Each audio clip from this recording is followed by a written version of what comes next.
The contractor did not plan to stay long.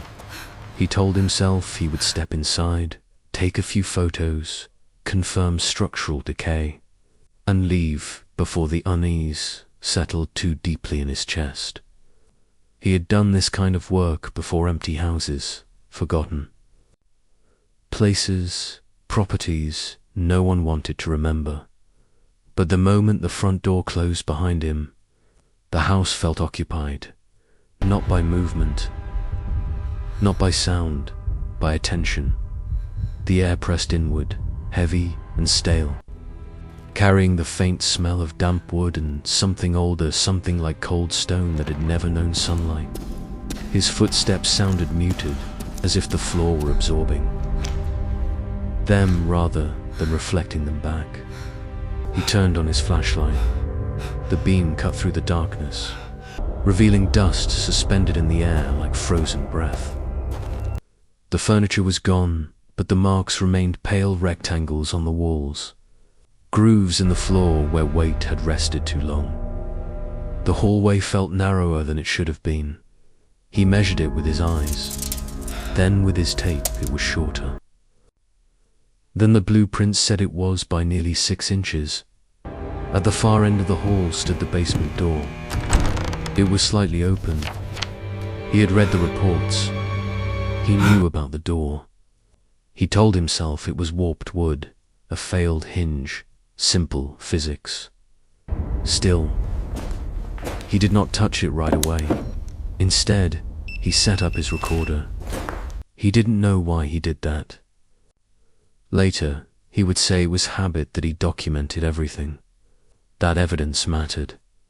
But in the quiet of the house, another reason crept into his mind.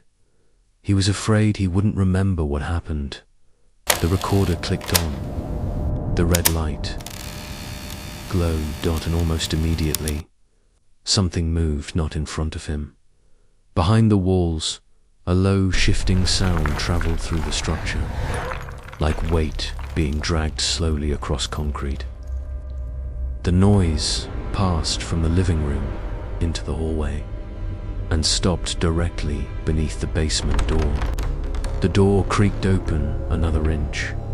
Cold air spilled out, thick and damp, carrying the smell of earth and rust. He whispered into the recorder, stating the date, the time, the address. His voice sounded wrong to him, too close, as if the house were listening from inches away. He placed his hand on the door. Before he could open it, the knocking began. Not loud, not violent, 3 slow taps. From inside the walls, behind him, he turned too quickly and nearly lost his balance.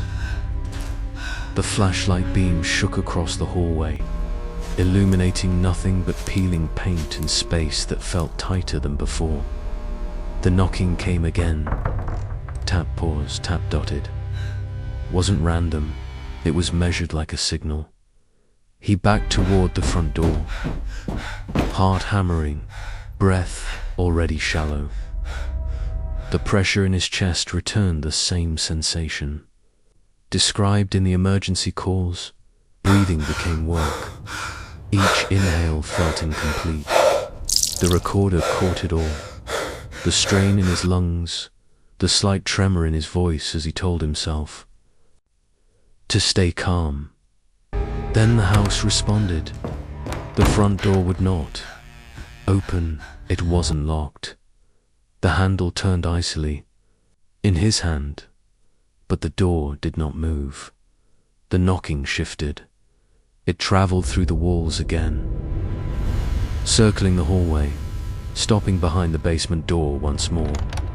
The contractor realized then that the house did not trap people by force. It waited for them to panic. He forced himself to turn back. Slowly the basement door now stood fully open. Darkness pooled at the top of the stairs, thick and complete. Swallowing the flashlight beam after only a few steps, the air below felt denser, colder. He stepped down.